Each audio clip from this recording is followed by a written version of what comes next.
On Christmas Eve I saw the framed family portrait. My face cropped out completely. No one mentioned it. The next day I handed my parents an envelope and said, "Don't open it here." They did anyway. My mom started crying. My dad went pale. I wish I could say I was shocked when I saw it. I wish I could tell you it came as a complete surprise, like some dramatic twist at the end of a movie. But honestly, it felt weirdly expected. I walked into my parents' living room, dusted the snow off my boots, looked up, and there it was. The photo. Large. Glossy. Professionally framed. Hung with intention and pride just above the fireplace like it was the crown jewel of our family's legacy. Everyone was in it. My mom in her favorite red blazer, smiling like she hadn't just spent decades sighing at everything that didn't involve my sister. My dad doing that awkward grin he only seems to pull out for photos and golf course selfies.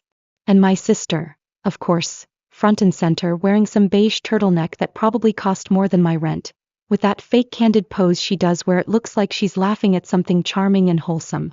Maybe a joke about her trust fund. And then there was no me. Not even shoved to the edge. Not even blurred in the background. Just gone. It wasn't a bad crop. It was a clean one. Intentional. Tidy. Like I'd been photoshopped out of their lives as smoothly as possible. No smudges, no rough edges. Just deleted. I stared at it for maybe 4 seconds. 5 tops. Long enough for my stomach to knot, but not long enough for anyone to notice. Or maybe they did notice and just didn't care. Dinner's almost ready. Mom called from the kitchen like we were all one big happy family. I could smell rosemary and lemon from whatever she was roasting. Holiday smells. Comfort smells. I used to love those smells. Back when they still meant something. I hung up my coat, muttered a quick hello, and stepped into the kitchen. My sister was there, of course, swirling wine in a glass like she was hosting a segment on seasonal pairings. She kissed my cheek in that air kiss way she does now. Just close enough for the gesture to register, just far enough to avoid touching me. "You made it," she said, like this was her house and I was late to an event. I didn't bother replying. Just smiled. The kind of smile you give when you've already screamed into a pillow 3 times this month and decided it wasn't worth wasting your voice. Dinner was the usual performance. My dad carved the roast like he was auditioning for a Hallmark commercial. My mom complimented my sister's skincare routine. Twice. No one asked how I was. No one asked what I'd been doing or where I was living now. The only question I got was whether I still drove that little car, which is code for, "We have no idea what's going on in your life and we're hoping you'll fill in the blanks so we can pretend we care." I didn't fill in the blanks. Instead, I watched my sister unwrap a small something from Mom and Dad. A vintage gold watch. Nothing fancy, Mom insisted, which is hilarious because the receipt was still folded under the tissue paper and I caught the number. Let's just say I'd have to work a week and a half to afford it, and that's assuming I skipped groceries. "Oh my God, you guys," my sister beamed. "This is just wow. Thought you'd like it," Dad said, grinning like he just secured a merger. Meanwhile, I got a mug that said, "Somebody's favorite daughter," which I'm sure was meant to be ironic. Or was it? Hard to say. I excused myself after dessert, said I was tired. Mom offered me the guest room. Not my room. Not your old room. Just the guest room. Beige sheets, dusty bookshelf, one lamp that flickered if you breathed too close to it. I shut the door behind me, turned on the lamp, which flickered on cue, and sat on the edge of the bed. That's when I pulled out the envelope. It had been sitting in my bag the whole time. Thick ivory paper. Embossed seal. I'd thought about giving it to them in the morning. After the stockings. After the cinnamon rolls. After the performance. But standing in that living room looking at that photo, seeing my entire existence airbrushed out like a glitch in the family algorithm? Yeah. I changed my mind. They didn't just forget me. They erased me. Carefully. Strategically. Like I'd been a bad brand partnership. I turned the envelope over in my hands. It felt heavy. That night, I lay in bed and let the house settle around me. Same creaky floorboards. Same ticking wall clock. Somewhere in the hall my dad was snoring. My mom's voice drifted up once. Something about bringing the good plates tomorrow. My sister laughed in that practiced, breathy way of hers. The Golden Child soundtrack. I closed my eyes and thought about the years. The time I got into my dream college and they said, "We're so proud," before immediately asking if I could defer a year so they could help my sister with her portfolio. The time I missed rent and called home and Dad said, Things are tight right now, while planning a cruise for her birthday. The time I brought home a boyfriend and they forgot his name at dinner. He never came back. I didn't blame him. I was tired of telling myself I was just sensitive. Tired of pretending I misunderstood. That night, lying in a bed that was supposed to feel familiar but didn't, I stopped making excuses. Tomorrow I would give them the envelope. I wouldn't yell. I wouldn't cry. I wouldn't even raise my voice. I'd just smile. Say Merry Christmas. And watch the truth do what years of silence never could. I woke up to the smell of coffee and cinnamon rolls and the faint sound of my sister's voice saying something about luggage weight limits and how stressful travel is, honestly. The irony, of course, being that she wasn't the one paying for her travel. Or her luggage. Or the suitcase. Or the shoes inside the suitcase that cost more than my monthly rent. But yes, devastating stuff. Prayers up. I stayed in the guest room a little longer than necessary. Not because I was still tired, but because I wasn't in the mood to walk back into the sitcom set that was my family's idea of Christmas. I could already imagine the fake laughter, the overcooked optimism, and someone, probably my mom, saying something like, "Isn't it nice having everyone together?" As if everyone included me. As if I hadn't spent the last decade as the human equivalent of a blurry background character in every family memory. When I finally wandered into the kitchen, my mother was plating scrambled eggs like she was auditioning for a brunch spread in a lifestyle magazine. My dad sat at the table scrolling through his phone. My sister was barefoot, sipping almond milk from a wine glass. "Good morning," my mom said, not looking up. "Hope you slept okay in the guest room." "The mattress has a personality," I said, pouring myself some coffee. She laughed like I was joking. I wasn't. We made it through breakfast the way we always did, performing. There was no catching up. No one asked about my job or how I was doing, or whether I was still living in that small apartment with the creaky stairs, which for the record I wasn't. My sister talked about her upcoming trip, Barcelona this time, and how she was so lucky to have parents who supported her dreams. I didn't say anything. Just nodded along like a seat filler at an awards show. They still hadn't noticed the envelope sitting in my coat pocket. That would come later. Instead, I let my thoughts drift. Backward. To everything that led up to this moment. When I graduated high school, I got a scholarship. Not a full ride, but enough to make it possible if I picked up part-time work. I remember sitting at the kitchen table, paperwork spread out, asking if they could help with the rest. Just a little. My mom gave me this look like I'd asked to borrow her wedding ring to pawn. Dad said something about tough timing, and we're still catching up from the bathroom remodel. The same remodel that, fun fact, included heated floors and a bathtub with Bluetooth. 2 months later, my sister got a new car for her 18th birthday. White leather seats. Custom stereo. A bow on top. She cried when they handed her the keys, told them they were the best parents in the world. I stood next to the recycling bin holding a $20 bill tucked inside a graduation card that said "You're going places." And you know what? I still left for college. Took 3 jobs. Slept 4 hours a night. Ate too much instant ramen. Graduated with honors. Moved to a new city. Started over. I didn't ask them for anything after that. And they didn't offer. When I was laid off 2 years ago, I didn't call. When I was sick and couldn't afford the medication my doctor prescribed, I didn't ask. When my apartment flooded and I lost most of my furniture, I bought a used mattress off Craigslist and made do. Meanwhile, my sister posted Instagram stories from Santorini. Sponsored, obviously.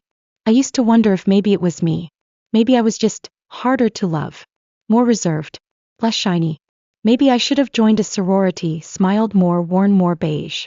Maybe if I'd played piano instead of working shifts at a diner, they would have noticed me. Maybe if I hadn't made things so easy, always independent, always fine, they would have realized I needed help too. But then I remembered my 8th birthday. I had invited 6 kids over. Baked cupcakes myself. Mom forgot to pick up the pizza, so we ate cheese slices on saltines. My sister had a dance recital the next day, so the whole thing ended early. They told me, "We'll make it up to you next year." They never did. Or the time I won a state science competition. My school called home to tell them. They sent back a text, "Nice job." Smiley face, that was it. No dinner. No framed certificate. No mention of it ever again. My sister landed a minor role in a shampoo commercial and they threw her a party with balloons and a custom cake that said "Future Star." So no, it wasn't me. It was never me. The shift came earlier this year. I wasn't looking for it, not really. I had gone to a local records office to request something unrelated, proof of address for a job application. Bureaucratic stuff. While I was there, something caught my eye. A document with my name on it, attached to a property address I didn't recognize. At first, I thought it was a mistake. Maybe someone with the same name. But curiosity did what it always does. It spiraled. I started looking deeper. Requests. Searches. A few carefully worded emails. And the deeper I went, the more tangled it got. There were things I hadn't been told. Things that had been buried. And at the center of all of it, me. I didn't react right away. Didn't confront anyone. I just watched. Observed. The same way I always had. Only now I wasn't helpless. I had facts. Paper. Proof. And the more I uncovered, the more a strange calm settled over me. Like I'd been underwater my whole life and didn't even realize it, until I finally came up for air. They hadn't just forgotten me. They had used me. My name. My rights. My silence. And now I had something that would make them listen. That morning after breakfast, I went upstairs and changed. Took my time. Let them do their thing. Gather around the tree, pass around the gifts, bask in their curated holiday glow. When I came down, they were already halfway through unwrapping. My sister was opening something expensive and pretending to be surprised. My mom had that misty-eyed look she reserves for moments she can later post about. My dad turned to me. "You get any sleep?" I smiled. "Enough." He nodded and went back to watching my sister marvel over her designer tote. I sat down quietly, reached into my coat pocket, placed the envelope on the table beside the coffee mugs and crumpled wrapping paper. No one noticed. Not yet. But they would. They always notice eventually. Just too late. They noticed the envelope about 10 minutes later. Or rather, my mom noticed it, because God forbid anything sit on her reclaimed wood table without coasters, ceremony, or purpose. She picked it up like it might be a bill or a wedding invitation that had been misdelivered. "What's this?" she asked, more to the room than to me. I didn't look up right away. Just took another sip of coffee and said, "That's from me." My dad glanced over from where he was poking at the last bits of wrapping paper, probably hoping something had fallen under the tree. "You didn't have to get us anything," he said, smiling like I'd given them a mug with a cheesy quote on it. "I know," I said. "I wanted to." That got their attention. Mom sat back down, turning the envelope in her hands. "Should we open it now?" I shrugged.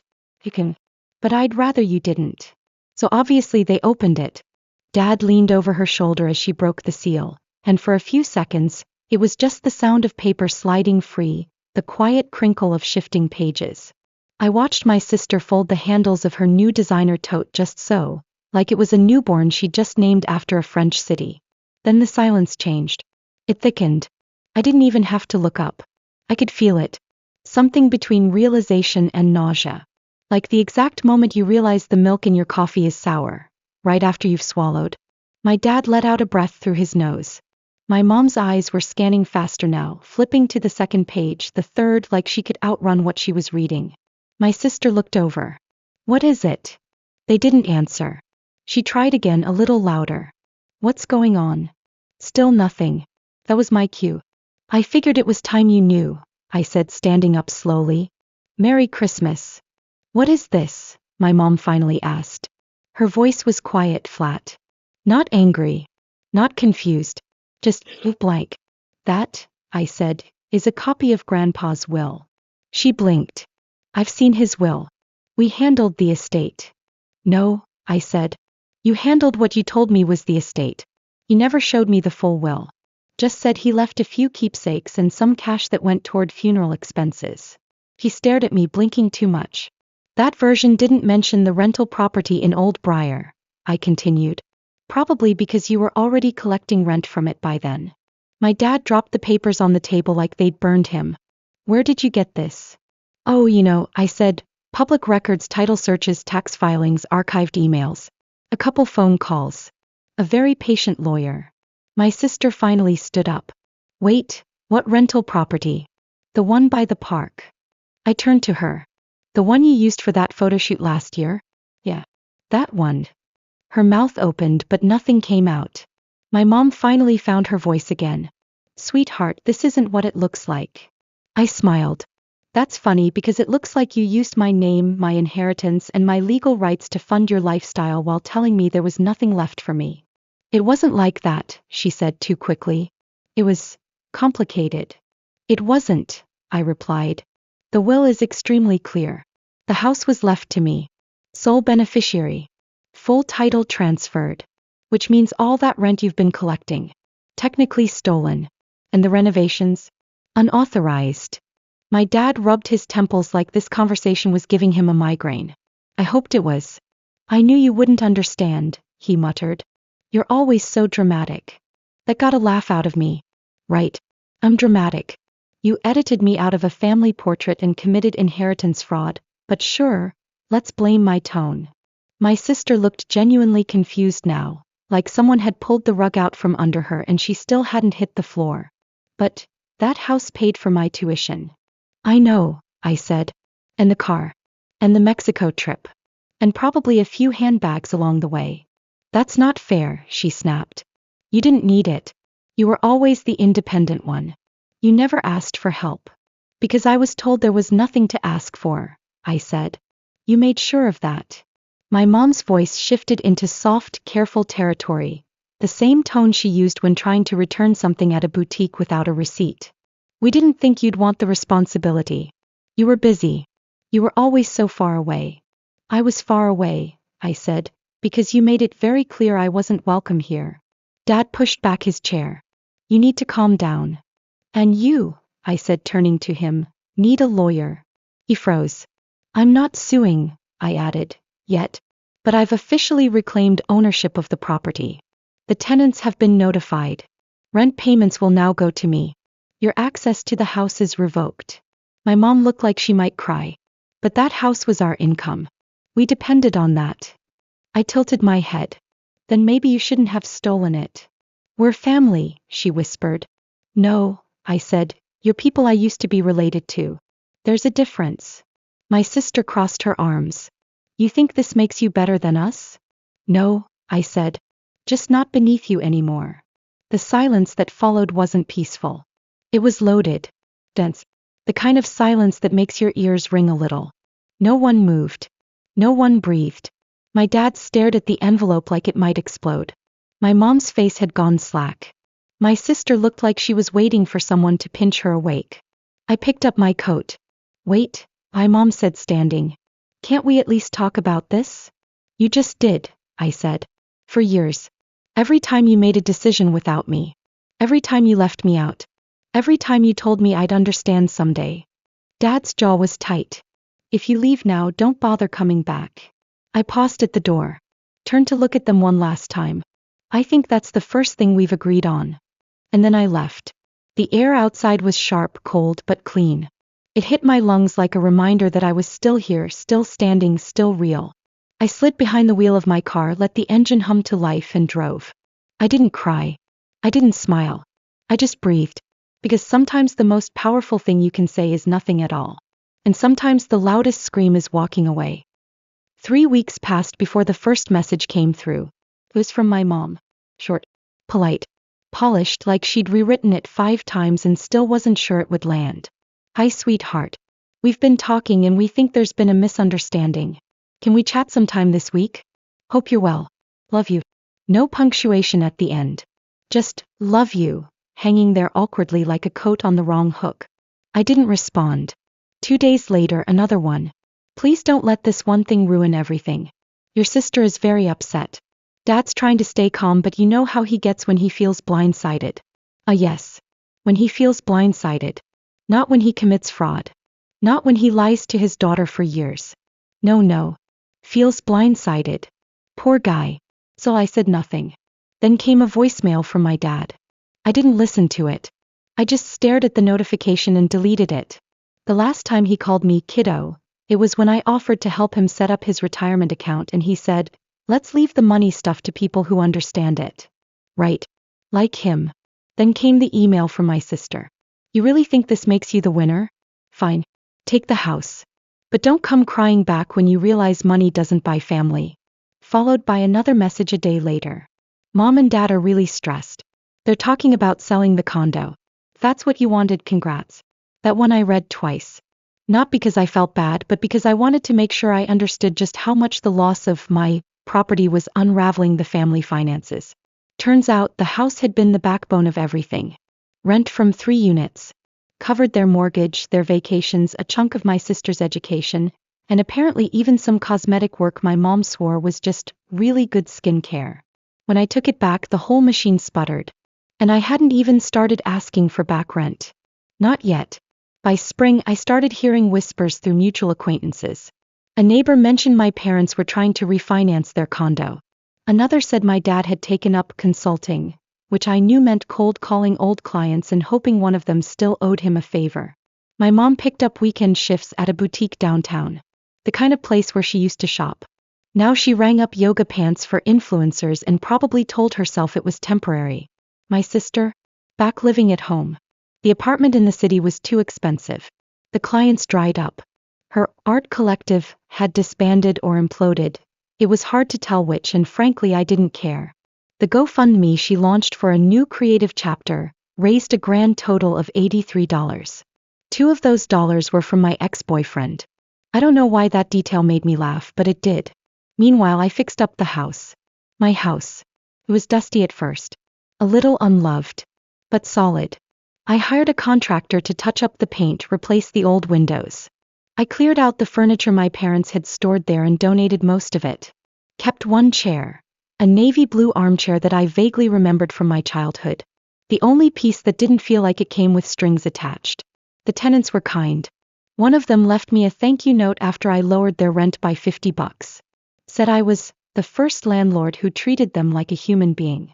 That meant more to me than any of my parents' recycled apologies ever could. It's funny, the things you start to notice when the noise dies down. The silence, once heavy and personal, becomes peaceful. Like space you finally get to stretch into. I stopped checking my phone every hour. I stopped bracing for the next guilt trip. I started sleeping through the night. And then one afternoon I found a letter in my mailbox. Not an email. Not a text. A real letter. My mom's handwriting on the front. I held it for a minute before opening it. Not because I thought it might be sincere, but because I wanted to mark the moment. The envelope smelled like her perfume. Inside, 2 pages. Neatly written. Full of "we didn't know," and "it wasn't intentional," and "we only wanted what was best for everyone." My favorite part was, "You've always been so strong, we didn't realize you needed anything from us." That's what people say when they benefit from your silence and need an excuse for never asking why you stopped talking. She closed with, "We hope someday you'll come home. Maybe we can start over. Maybe we can be a family again." No mention of restitution. No mention of the stolen income or the lies, or the fact that I'd been cropped out of the literal family photo like a bad ex. I put the letter in a drawer.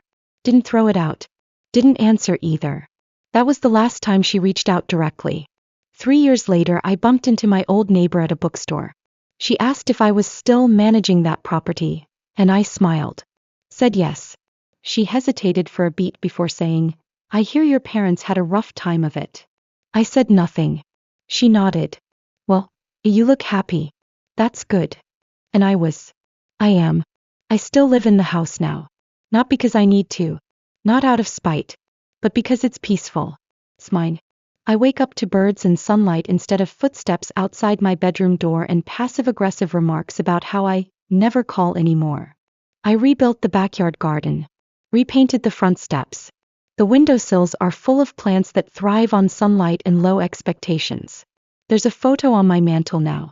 Me standing in front of the house holding the keys. No one else in the shot. Just me. It's my favorite photo. Because no one had to crop anyone out. I still hear from them occasionally. A forwarded email.